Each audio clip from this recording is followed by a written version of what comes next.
Is this you? There is a portrayed couple having sexual intercourse. Natatawa na lang si Senadora Leila de Lima sa mga bagong banat ng Pangulo. Sabi ng Senadora, tila pinapahiwatig na may relasyon sila ni JB Sebastian, ang sinasabing point man ni de Lima sa loob ng bilibid. Why is the president so fixated on my sexual life? Now they're making me appear that I'm a sexually prolific woman. Na anong gusto niya? Wala po akong sexual life. Yun ba ang kanyang but I totally deny that insinuation. Natatawa na lang din si de Lima kay Justice Secretary Vitaliano Aguirre sa sinabi nito sa House hearing tungkol sa umano'y bank accounts ng mga personalidad sa bilibid drug trade. Kumalat din sa social media ang mga umano'y bank deposit na para umano sa mga tauhan ni de Lima. Nadamay tuloy ang buhok ni Aguirre. Kung totoo pong accounts ko yan, na mga nasa pangalan ng iba pero accounts ko lang, pwede ba sabihin niya sa mga bangko na yan, anumang mga bank accounts na yan, na i-freeze ang mga accounts na yan? Pero I know that the banks will not do that. Kasi hindi naman sa akin yung accounts na yan. Pero yan ang pinaka-challenge ko po sa kanya. Na ganun pa rin, patatanggal ko sa kanya yung peluka niya. Kung hindi niya na naman magawa yan. Sagot naman ni Aguirre, senyalis na ng pagka-desperado ang mga ganitong taktika. Alam mo, Senator, Secretary de Lima, alam mo yan eh. He who alleges must prove. Ina-allege mong fake yung aming mga witness. Nasaan ang proof mo? Nothing. Nada. Silts. Zero. Pero tingin ni de Lima, ginagantihan lang siya ngayon ng mga politikong hindi niya pinalagpas sa pork barrel issue noon. You know who you are. Kayo po na mga disenteng mga lalaki at mga babae, mga public servants na nakapaligid ngayon sa ating Pangulo. Sabihan nyo na po siya. Tama na. Stop na. Hindi po ako ang nasisira dito. I can take this. I can handle myself. I can defend myself in any forum. Pero ang ating pong Pangulo siyang napapahiya, lalo na sa buong mundo. Dalawang reklamo sa Ethics Committee laban kay de Lima ang tinatalakay ngayon sa Senado. Medyo sensitive eh. Ang Committee on Ethics sensitive, so we do not want to follow the usual pattern of the Senate. Before I do or before I decide or anything, I always consult the members of the committee. 2/3 vote ang kinakailangan para matanggal si de Lima sa pagka-senador. At kung bibilangin, nasa 16 na mga senador ito. Matatandaang nung nakaraang linggo, natanggal si de Lima bilang chair ng Justice Committee sa boto ng 16 na senador. Ron Gagalak, ABS-CBN News.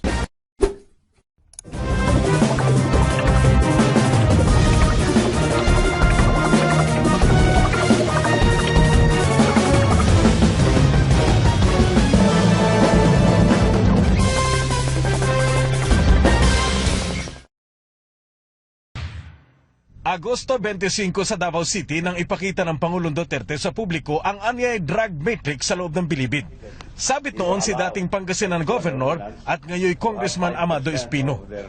Pero kanina sa Pampanga, inabsuelto na ng Pangulo si Espino pati ang dating administrador na sina Rafael Baraan at board member Raul Sison.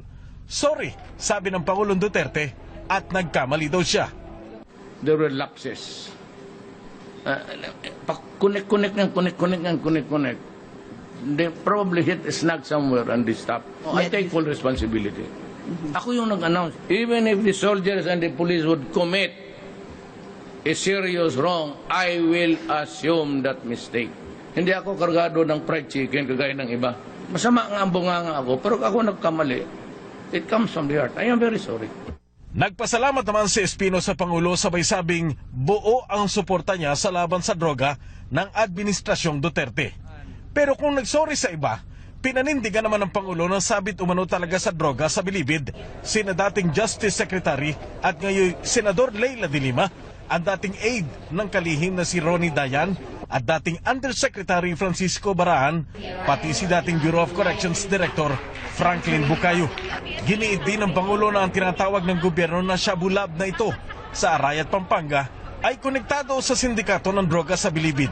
Hindi raw nakapag-operate ang pasilidad na ito pero kung natuloy, kayang lumika umano ng 400 kilo ng shabu kada araw. Utos ng Pangulo isekwester na ang ari-ariang ito at pag-aralan ng PIDEA kung maaring gawing rehab center. Popondohan umano niya ito ng hanggang 50 milyong piso at sinigurong di na mababawi ng may-ari. Naghabili ng Pangulo ng maaring gawin kung sakali umanong babalik ang may-ari ng lupa na umano'y nagngangalang Sandy Chua.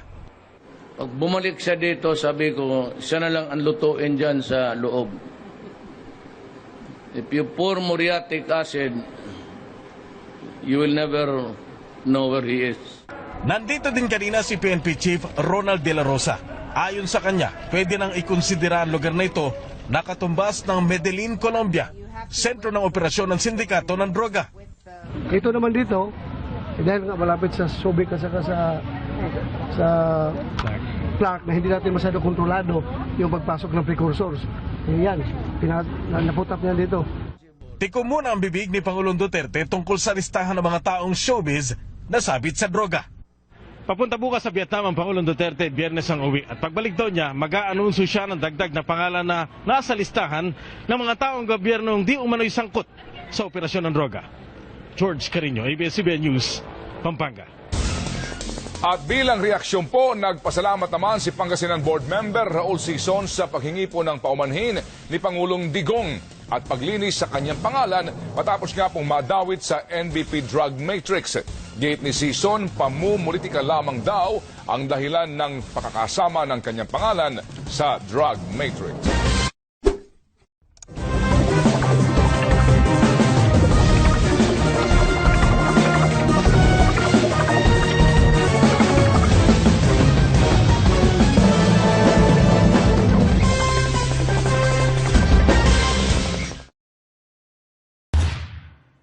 And they also gave me a defective mic. Did you notice that?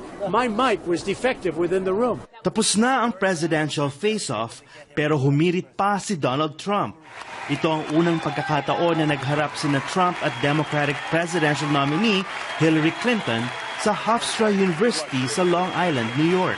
She's got experience, that I agree, but it's bad experience. Nagkainitan din ang dalawa sa issue ng terorismo.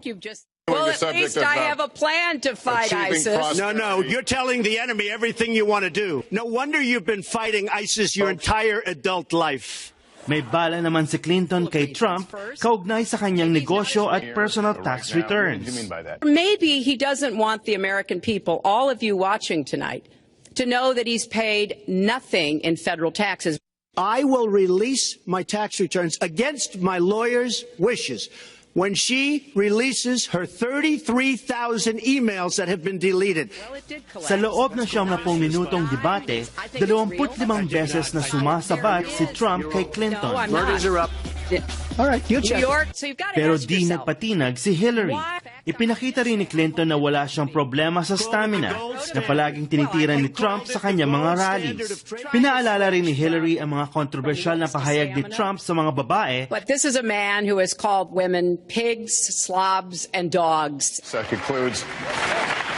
Pagkatapos ng 1 oras at kalahating pagdidebate ni na Clinton at Trump, ang pinakamalaking tanong ngayon, mababago pa kaya nito ang isip ng mga botante dito sa Amerika? People are undecided. It may give everybody a better perspective of who is going to be the better president.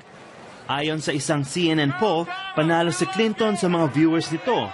62% ng na-survey ang naniniwala, habang 27% nanalo si Trump. Don Tagala, ABS-CBN News, Hampstead, New York.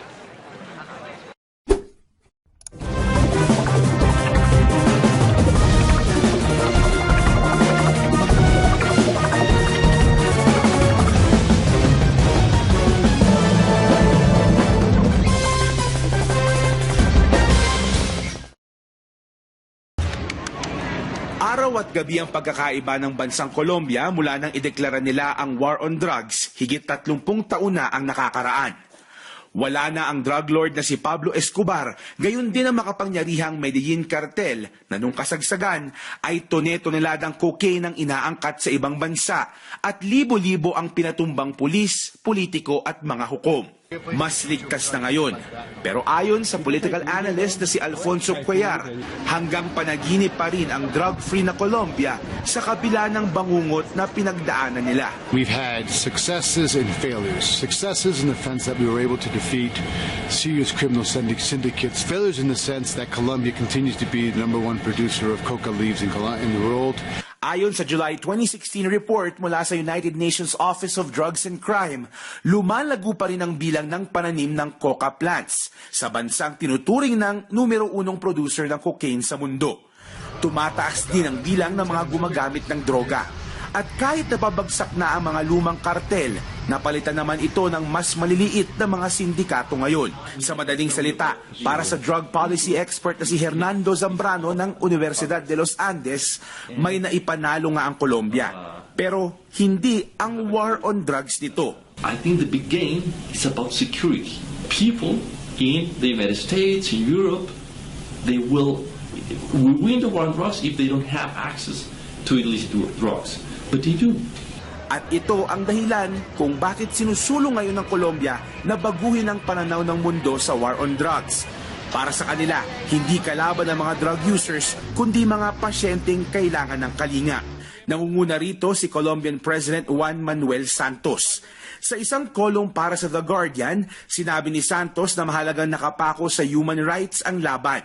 Mas kailangan din tutukan ng public health sa paglunsad ng mga rehabilitation centers at treatment para sa mga drug users. Pero di raw ibig sabihin nito na papabayaan na lang din ang pag-target sa mga organized crime groups. Pero walang patutunguhan ng isang war on drugs kung puro supply lang ang inaatake at hindi inaagapan ang demand side ng problema.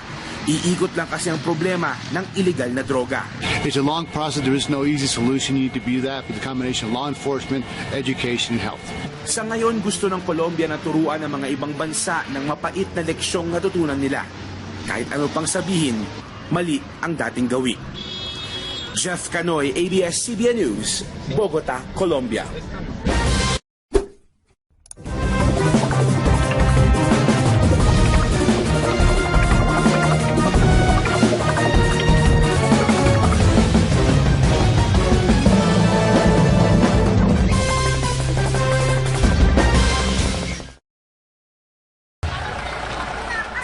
Operasyon sa Barangay West Crame sa San Juan noong Sabado, nahuli ng Anti-Transnational Crime Unit ng PNP-CIDG sa kanyang bahay si Unding Kenneth Isa alias Kenneth. Bulto-bultong mga bala at matataas na kalibre ng baril ang nasabat, kabilang ang M14 at M16 rifle at M203 grenade launcher. Kanina, ipinesenta sa media ni PNP Chief Ronald Bato de la Rosa si Kenneth at ang mga nakumpiska sa kanya. Double barrel, tawag na ito. Into O3 grenade launcher to. Mabibinta doon na 350 to 400,000. Hulyo ng taong ito na makatanggap ng impormasyon ang mga pulis tungkol sa umano'y gun running activities ni Kenneth at isang nagngangalang Wahid. Sina Kenneth ay mga miyembro umano ng grupo na nagsusupply ng mga armas sa Abu Sayyaf, maging sa ilang warlord at politiko sa ARMM. Pinaigting daw ng grupo ang kanilang operasyon bago ang 2016 national elections, lalo tumakbo si Kenneth bilang Vice Governor ng Sulu pero natalo rin. Ayon sa PNP-CIDG, dito sa Maynila binibili ni Kenneth ang mga supply ng baril at bala at saka dinadala sa mga miyembro ng Abu Sayyaf Group sa Sulu at Basilan sa pamamagitan ng Roro. Base sa intel ng CIDG, Agosto nang muling magpunta sa Maynila sina Kenneth para bumili ng mga armas, libo-libong mga bala at sangkap sa pampasabog sa utos umano ng isang commander ng Abu Sayyaf Group. Gagamitin daw ng Abu Sayyaf ang mga armas laban sa puwersa ng gobyerno at para mapalakas ang kanilang kidnapping at bombing operations sa Mindanao. Malakas talaga loob. Smile pa nga. Malakas ng loob. Smile pa nga. Pero higit na ikinagulat ni PNP Chief De La Rosa nang malamang karamihan sa mga nakumpiskang armas ay nagmula sa government arsenal. emotional number. Matitrace ito kung saan ang origin ito. Most likely ito, nagagaling rito talaga sa military supplies. Kasi pag civilian, malabong makakabili nito ng legally. You are giving arms to the enemy? Ako, death by hanging ba yan? Death by musketry or death by firing squad? Humigit kumulang 6 na milyong piso ang halaga ng mga nakumpiskang armas at bala. Inaalam na ng PNP kung sino-sino ang mga kasabwat ni Kenneth sa operasyon. Nahaharap siya sa mga kasong paglabag sa Comprehensive Firearms and Ammunition Regulation Act at illegal possession of explosives. Bianca Dava, ABS-CBN News.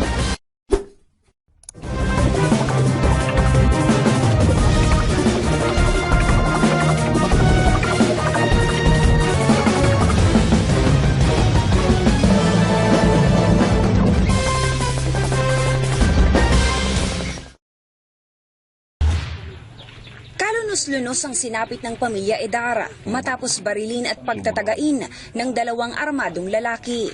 Binaril sa pisngi si Carlita Edara. Tinaga naman sa batok ang 12 taong gulang niyang anak na si John. Tinaga rin sa lieg ang amang si Percy. Nakatakbo pa si Percy para humingi ng tulong sa kapitbahay pero namatay din. Mamuti nga pa siya pero di na mabawaan ba? Sabi ng kapitbahay na si Maricel, nag-aagaw buhay na si Percy nang makita nila. Natutulog lang ang pamilya Edar sa loob ng kanilang bahay sa Barangay Barakatan, Turil District, Davao City nang salakayin ng mga suspect madaling araw kanina. Suspect sa pagpatay ang kapatid ni Carlita na si Nilo Teleron at ang kapatid niyang si Romulo. Ayon sa mga opisyal ng barangay, matagal nang may alitan sa lupa ang magkapatid. Nagpatong-patong na ang mga reklamo. Bago napatay, kinasuhan ni Carlita si Nilo ng child abuse dahil umano sa pambubugbog kay John. Nahuli naman kaninang umaga si Romulo. Wala po. Pero siya na ko pagbuhat sa krimen. Pero sabi niya, wala siyang kinalaman sa pagpatay. Lasing umano siya kagabi. Isinampa na sa piskalya ang reklamong multiple murder kay Romulo. Nasa pangangalaga naman ngayon ng barangay ang iba pang anak ng mag-asawa para maprotektahan at dumaan sa counseling. Vina Araneta, ABS-CBN News, Davao City.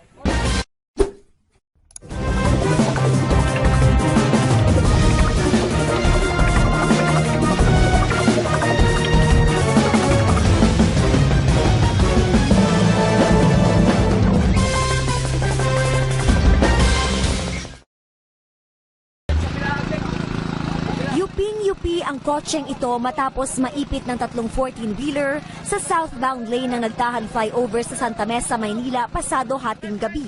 Sugatan ang 3 sakay ng kotse. Nagtamo ng mga galos sa ulo at katawan ang grab car driver na si Antonio Maraya. Pero naipit ang 2 sakay niyang babae. Pahirapan ang pag-rescue kina Karen Graneta at Ivory Abaya matapos silang matrap sa loob ng sasakyan. Makalipas ang 45 minuto, nailabas sa kotse ang mga biktima at agad na dinala sa ospital.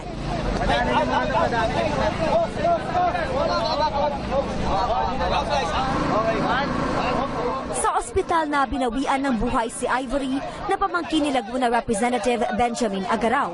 Stable naman sa ngayon ang kondisyon ni Karen. Kwento ng kaibigan ng mga biktima. Galing Maynila at pauwi na sana sina Ivory na mangyari ang insidente.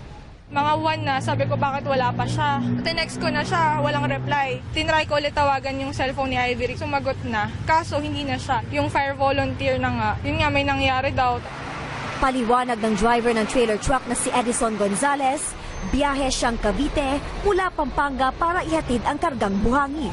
Pero nawalan siya ng preno sa nagtahan flyover at bumangga sa iba pang mga sasakyan. Daan-daan na po ako ng pababa. Nung malapit na po ako sa truck na nakahinto, bigla na lang pong nawala na ng preno. Merong truck, mabilis yung takbo, bumubusina. Yung pala wala ng preno. Bumangga sa likod, tapos nagka-bulbul na.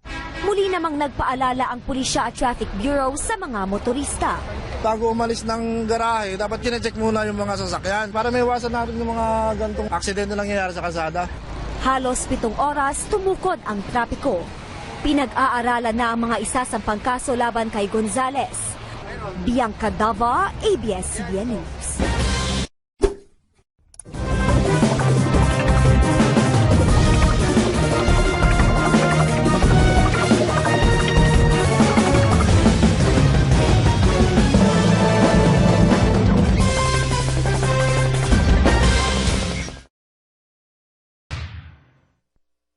Nakita sa CCTV na may bumagsak na plywood sa kisame ng isang tindahan ng cellphone sa Panganiban Drive, Naga City. Ilang minuto lang, bumaba ang lalaki na may takip na tela ang mukha. Kinuha nito ang mataas na upuan, pang-alalay sa kasama niyang bumaba rin. At sa loob lang ng 13 minuto, ginalugad ng 2 ang tindahan ng cellphone. Nasa 20 cellphones na nagkakahalaga ng 128,000 pesos at 1,000 pera ang nakuha ng 2. Sa sinirang kisame pa rin dumaan ang mga magnanakaw. Dahil nakatakip ang mga mukha, hirap ang pulisya na makilala ang mga kawatan. Sa katabing tindahan naman ng medical supply, natunto ng pulisya ang pinasukan ng mga kawatan. Mabilis nilang naitupi ang kinakalawang ng bakal na pintuan at umakyat sa second floor. Nang makitang may firewall ang kisame, sinira naman nila ang plywood na pader na daanan papunta sa ninakawang tindahan. Dumaan sila sa likod ng ng gate. So possibly sinira nila yung likod ng gate tapos umakyat siguro sa taas dun sa bubungan. Plano ng may-ari ng tindahan ng cellphone na magbukas na rin tuwing linggo para masigurong may magbabantay bukod sa gwardya na naka-duty kung gabi. Miles Melia, ABS-CBN News, Naga City.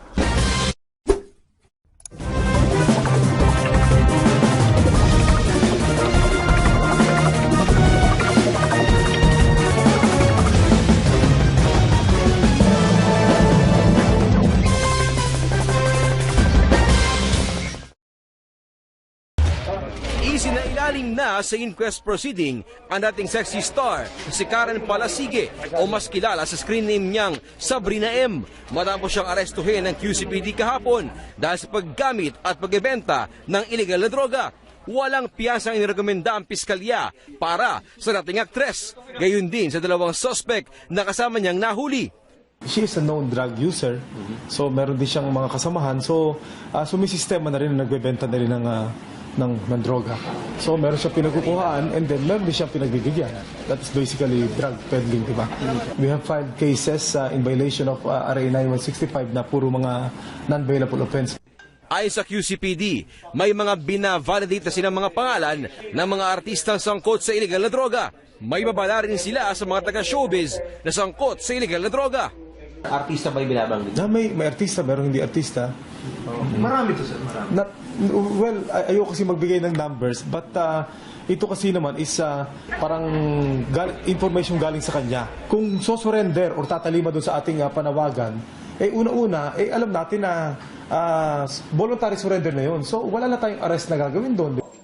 Ganito rin ang naging babala ni PNP Chief Ronald De La Rosa kanina. Hindi ko porque artista kayo, exempted na kayo sa procedures na ginagawa natin sa ating tukhang. Samantala, sinubukan ng news team na hinga ng panig si Sabrina M. Pero tumanggi muna siya magsalita at maghahanap daw muna siya ng abogado. Ikinakasa naman ng QCPD ang pakikipagdialogo sa grupo ng mga taga-entertainment industry. Dolan Castro, ABS-CBN News.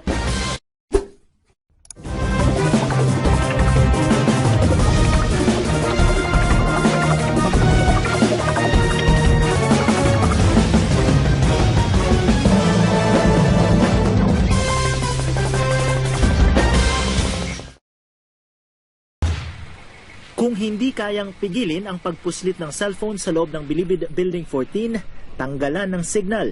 Ito ang hakbang na ginawa ng Department of Justice at Bureau of Corrections kanina nang mag-install sila ng 2 military-grade signal jammers sa Building 14. Nasa Building 14 ang mga high-profile inmates gaya ni JB Sebastian na siya umanong nagpapatakbo ng operasyon ng iligal na droga gamit ang cellphone. Gawa sa South Korea ang mga high-output power signal jammers na nagkakahalaga ng 2 milyon kada isa. Ibinigay umano ito ng mga supporter ni Pangulong Rodrigo Duterte nang walang kapalit.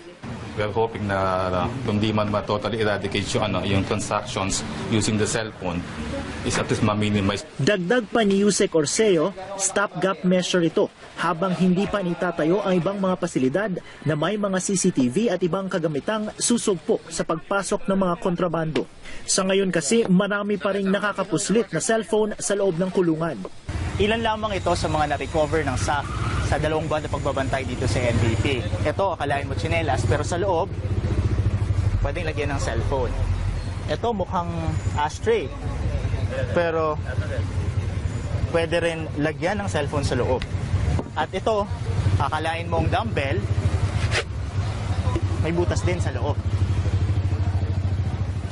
Ito ang dahilan kung bakit sinasabi ng NBP na walang ibang solusyon para masolusyonan ang paggamit ng cellphone sa loob ng Building 14 kundi maglagay ng signal jammers. Napaka-ingenious ng mga inmates natin, ano? In fact, I suppose baka nga may mga nakabomba sa lupa. Yun nga lang, pati ang mga nakatira sa paligid ng Building 14, apektado. Aabot kasi sa 20-meter radius ang epekto ng jammer, kaya hindi lang cellphone signal ang mawawala, pati TV na rin. Bagay na ikinabahala ng ilang residente. Kasi maapektuhan din kami, gawa ng kami, mayroon din kami pamilyang tatawagan. Nasa kanila yan ang pagpapapasok ng cellphone, dito sa labas. Wala naman kami magagawa kung yun yung ano nila.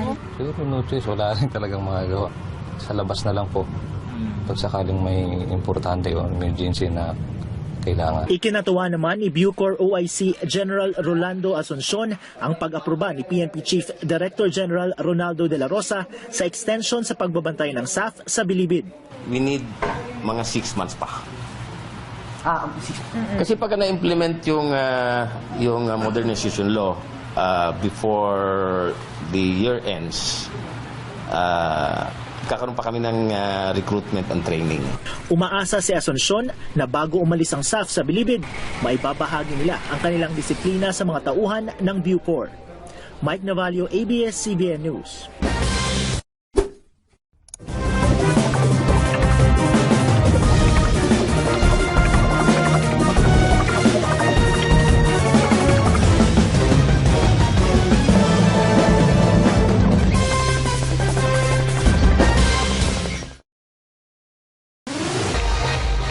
Sa paggamit ng party drugs sa club hanggang sa mauwi sa bilangguan. Yan ang kwento sa likod ng unang pinagbibidahang indie movie ni JC De Vera na Best Party Ever. Kontrobersyal ang first gay role ni JC bilang drug user. I know it's outside of my box and for me it's really challenging. Hindi ko kasi na-imagine yung sarili ko na gumagawa ng isang character. Hindi ako talaga komportable. Kabilang ang pelikula sa 4th Q Cinema International Film Festival. Kasama rin ang pelikula ng superstar Nora Honor na Hinuli. At iba pa na ipalalabas sa mga sinehan sa QC mula sa October 13 hanggang 22. Base sa true story ang pelikula. Napapanahon naman ang tema nito kaugnay sa issue ng drugs. Hindi ko rin siya ina-expect na lahat ng mga nangyayari sa current status ng government. I think it's a way for us to educate the youth now na, you know, this is all about having fun and parties and what. Pero what are the consequences of your actions? Dahil sa pelikula, namulat ang mata ng aktor sa madilim na mundo ng drug use at buhay sa isang bilanggo. Sa totoong buhay, matapang ang paninindigan ni JC tungkol sa drugs. Kasabay ng hamon ng PNP sa mga celebrities na sumuko kaysa sa maging target ng anti-illegal drug operations, hinihikayat ni JC na magpa-drug test din ang ibang celebrities, tulad ng ginawa niya. I think it's time for everyone to go through that. Kung talagang negative ka, then syempre malakas loob mo, di ba? Ikaw palalapit. Wala ka naman tinatago. Ngayong weekend, may natatanging pagganap siya sa Maalaala Mo Kaya bilang lalaking may sakit sa balat na psoriasis. Marie Lozano, ABS-CBN News.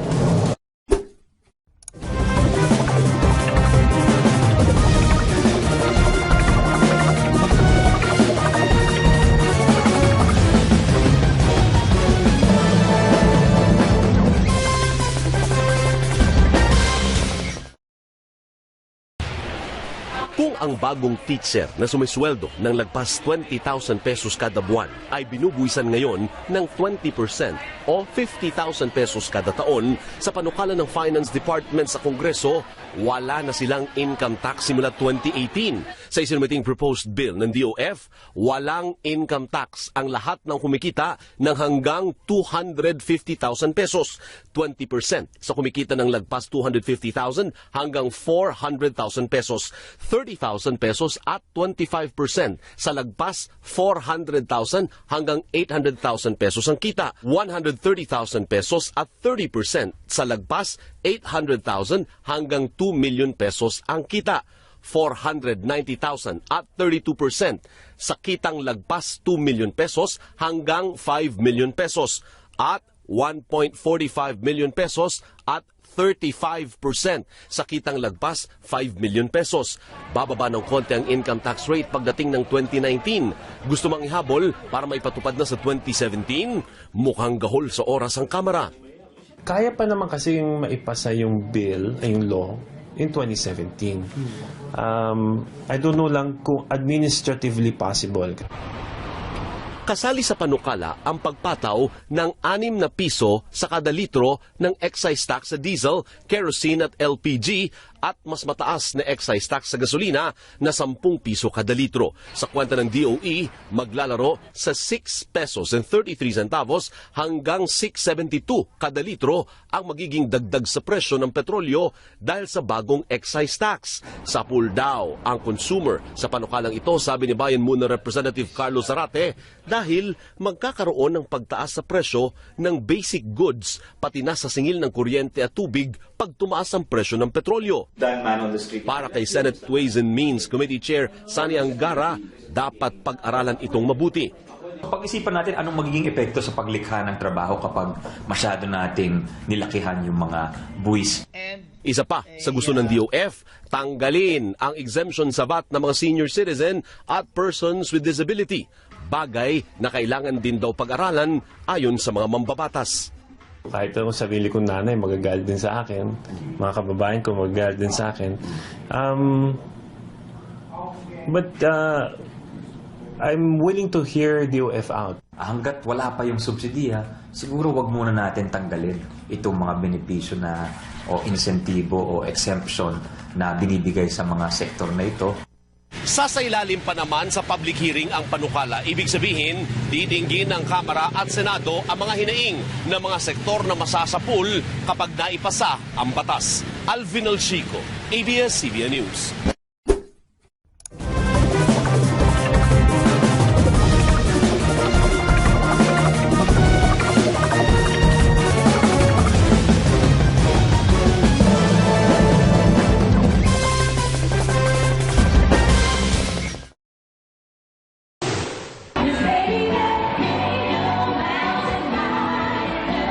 Sa ng mga bituin mula showbiz at negosyo, isa na ito sa pinakaglamorosong pagtitipon para ipagdiwang ang sanib puwersa ng PLDT Smart at iba pang commerce at entertainment group sa digital age. Pinakasorpresa ang pagbubuklod ng ABS-CBN I1 TV sa telecom company para sa mas malawak na paghahatid ng mga programang kapamilya sa pamilyang Pinoy simula ngayong Oktubre. Baka matamaan yung guest natin ng mga camera eh. Trending topic ito sa mga netizen at pati si Robin Padilla tinawag itong revolusyon. The goal is to provide the ultimate experience that the Filipino consumer wants in the digital space. Nanggulat din si Miss Universe Pia Wurtzbach na special guest sa okasyon kasunod ng kanyang 27th birthday. Maging si Pia hindi makapaniwala sa sulong ng inobasyon sa TV at telecom. Oo nga ang dami na nga nagbago. In a year's time pa lang to Balik bansa si Pia sa gitna ng mga bagong espekulasyon sa kanila ng car racing champion na si Marlon Stockinger. Pero ayon sa kanyang grupo, good friends lang sila ni Marlon. Nakikipag-date pa rin daw si Pia sa celebrity doctor ni si Dr. Mike o Dr. Mikhail Varshavsky. Kakapost lang ni Dr. Mike ng mensaheng iingatan niya ang puso na isang taong hindi na niya pinangalanan. Hindi na pina-interview si Pia ng Miss Universe Organization, pero ipinakita niya na higit sa love life, nakafocus siya sa mga paghahanda sa pagdaos ng Miss Universe sa Pilipinas sa susunod na taon. Well, for sure I will have very good streaming if I watch the next Miss Universe pageant from there. Nilatag na rin ng Department of Tourism ang mga detalye ng pageant, kabilang na ang posibleng simultaneous broadcast nito sa lahat ng media network. Mario Dumawal, ABS-CBN News.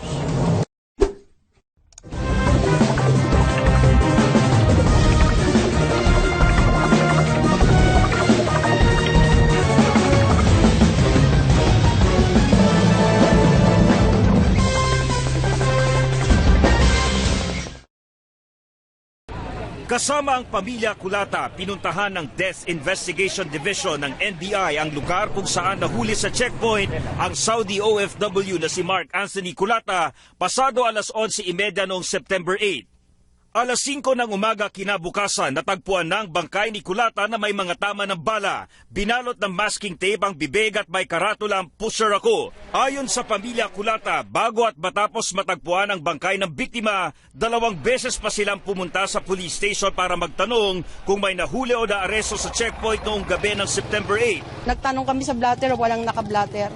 Ang sabi po nila sa akin, wala. Matapos maipalabas ng TV Patrol ang kuha ng CCTV ng aktwal na paghuli kay Kulata sa checkpoint, doon na nagsalita ang Tanza Police at sinabing pinakawalan din si Kulata ng alas 12 ng hating gabi kasama ng 3 iba pa.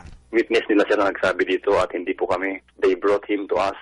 Yun po sir ang matibay na patunay na nabuhay si Mark Kulata 4:30 a.m. on September 9 and wala pong kinalaman mga pulis ko sa pagkamatay niya sir. Isa ito sa gustong busisiin ng NBI sa kanilang parallel investigation. Kahit kasama na ang NBI kanina, bigo pa rin ang pamilya na makakuha ng kopya ng lahat ng dokumento sa pulisya, gaya ng police blotter kung saan nakasaad na nahuli at pinalaya si Kulata noong gabi ng September 8. Ang sinasabi kasi nila is i-clear pa daw nila sa higher-ups nila. Pero previously, pag nagpunta kami sa police station, may binibigay naman. Hindi pa rin matanggap ng pamilya Kulata na napasama sa bagong drugs watch list si Mark Anthony. Gayong paalis na siya para magtrabaho sa Saudi kasama ng kanyang ina. Kung adik ang anak ko, opo sir, bakit ganong kasama ang ginawa nyo? Sana binaril nyo lang kasi narinig ko yung pagsigaw niya ng tumulong. Isa-isa nyo siyang pinapahirapan. Masama rin ang loob nila na hindi iniharap sa kanila ang 4 na pulis Tanza na isinasangkot nila sa pagkamatay ni Mark Anthony. Ipapasulpinan niyo yung 4 na pulis? Certainly, kasi may sulpinang power ng NBI to require all people na involved sa investigation to appear. Sumulat na rin ang pamilya Kulata kay POW Chief Persida Acosta para tulungan sila sa pagsasampa ng kaso laban sa 4 na pulis. Iniimbestigahan na rin ng NBI ang anggulong love triangle bilang motibo sa krimen kaya ipatatawag din nila para makunan ng salaysay ang kinakasama ng isa sa mga isinasangkot na pulis na si Pio Juan Romanes na dating nobya ni Mark Anthony Kulata. Dominic Almelor, ABS-CBN News.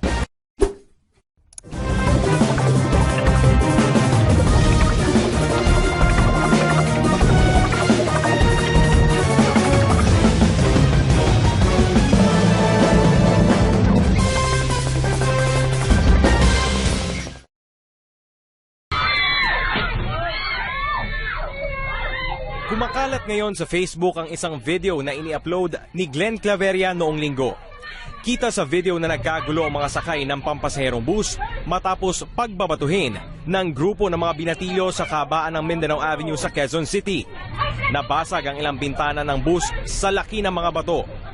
Sa gitna ng komosyon, nasugatan ng isang matandang pasahero sa ulo habang may mga sakay naman na natalsikan ng bubog. Nakunan pa ng CCTV ng Barangay Tandang Sora na nagtatakbuhan ang mga nambato nang habulin sila ng mga taga-barangay. Ayon sa barangay, dito sa creek madalas tumatambay yung mga kabataan na namamato ng mga sasakyan dito sa kahabaan ng Mindanao Avenue. Pagkatapos silang gumamit ng solvent, ay doon na sila naghahanap ng sasakyan na kanilang kukursunadahin. Matapos mapanood sa TV Patrol, nahuli kaninang madaling araw ang 2 sa mga lalaking nakunang nambato ng bus. Ang 18 anyos na si Michael Mutas at 17 anyos na si alias June. Si June umano ang leader ng grupo. Aminado siya sa nagawa, pero iginiit na hindi siya ang nagpasimuno. Naliligo po kami sa may sapa dyan. Una po, tumingin yung bus. Yung mga tao, pinasisigawan po namin. Gato niya yung bus ng bato. Umawi rin yung konduktor, parang pinana na may pako. Doon na kami gumante, pinagbabato na namin yung bus. Pinaano ko sa mga motorista na sakaling dadang po kayo, nakakasiguro na po kayo na wala na pong mangyayari rito sa Tandang Sora. Ito turn over sa DSWD si June at kakasuhan naman ng malicious mischief si Mutas. Patuloy namang magbabantay ang barangay sa lugar para di na maulit ang pambabato ng mga kabataan sa mga dumaraang sasakyan. Jerome Lantin, ABS-CBN News.